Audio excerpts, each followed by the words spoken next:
नमस्कार दोस्तों, स्वागत है आपका एक कदम अध्यात्म की ओर में। दोस्तों, वीर बजरंगबली के बारे में कौन नहीं जानता। उनके जैसा राम भक्त इस सारी सृष्टि में कहीं नहीं है। उनके अंदर बल पराक्रम, बुद्धि चातुर्य और असामान्य साहस है। वे भगवान शिव के अंश हैं और अजर अमर हैं। कलयुग में इनकी पूजा अर्चना तुरंत फलदायी बताई गई है। इन्हें पवन पुत्र भी कहा जाता है। बजरंगबली की माता का नाम अंजनी और पिता का नाम केसरी है। हनुमान जी की माता अपने पूर्व जन्म में इंद्र के दरबार में एक अप्सरा थी। वह बहुत सुंदर थी। उनका नाम पुंजिकस्थला था। वह बहुत चंचल स्वभाव की थी। एक दिन उन्होंने इसी चंचलता के कारण ध्यान में लीन एक साधु के साथ अभद्र व्यवहार किया, जिसके कारण उन्हें गुस्सा आ गया। उन्होंने पुंजिकस्थला को श्राप दिया कि तुम वानरी का रूप धारण कर लोगी। अपनी इस हरकत के कारण पुंजिकस्थला को आत्मग्लानि हुई, जिसके कारण उसने ऋषि से क्षमा मांगी। ऋषि ने पुंजिकस्थला को कहा कि हालांकि तुम वानरी का रूप धारण कर लोगी, लेकिन तुम बहुत तेजस्वी होगी और भगवान शिव शंकर के अवतार को जन्म दोगी। अपने इस श्राप से मुक्ति पाने के लिए पुंजिकस्थला ने इंद्र की आराधना की। इसके बाद एक दिन इंद्र ने पुंजिकस्थला से प्रसन्न होकर कहा कि तुम जो चाहो मुझसे वरदान मांग सकती हो। पुंजिकस्थला ने इंद्रदेव को बताया कि कैसे ऋषिवर ने उनको श्राप दिया, जिससे वह जब भी किसी युवक की ओर आकर्षित होगी तो वह वानरी का रूप धारण कर लेगी। अब वह श्राप से मुक्ति पाना चाहती है।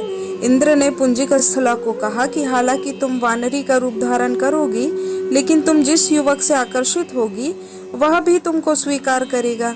जब तुम शिव शंकर के अवतार को जन्म दोगी तो तुमको इस श्राप से मुक्ति मिल जाएगी। इसके बाद इंद्र के कहने पर पुंजिकस्थला अंजनी के रूप में धरती पर आ गई। एक दिन जब वह ऐसे ही भ्रमण कर रही थी तो उनको एक युवक दिखाई दिया।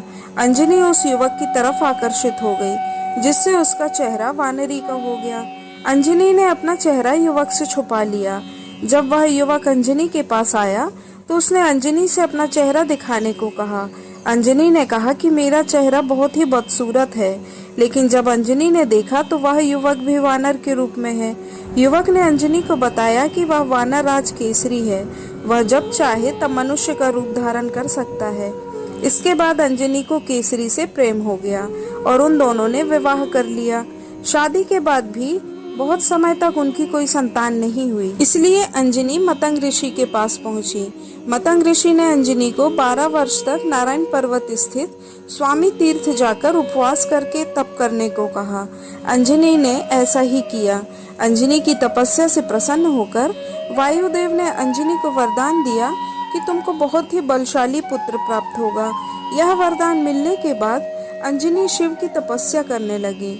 शिव जी भी अंजनी की तपस्या से प्रसन्न होकर प्रकट हुए और उन्होंने वरदान मांगने को कहा। अंजनी ने शिव को ऋषि के श्राप की बात बताई और कहा कि यदि मैं आपके अवतार को जन्म दूंगी तो ही मेरा कल्याण होगा। शिव जी ने अंजनी को आशीर्वाद दिया। इसके बाद शिव जी ने हनुमान के रूप में अंजनी के यहाँ जन्म लिया। तो दोस्तों, इस तरह महाबली राम भक्त हनुमान जी का जन्म हुआ। कहते हैं कि जहाँ भी राम जी की पूजा होती है वहाँ हनुमान जी जरूर आते हैं। दोस्तों, यह कहानी आपको कैसी लगी कृपया कमेंट करके ज़रूर बताएं। इस तरह की और भी वीडियो देखने के लिए मेरे चैनल को सब्सक्राइब करें। मेरी और भी वीडियो देखना चाहते हैं तो उनके लिंक नीचे डिस्क्रिप्शन बॉक्स में दिए गए हैं। कृपया वीडियो को लाइक करें और शेयर ज़रूर करें। धन्यवाद। जय श्री राम।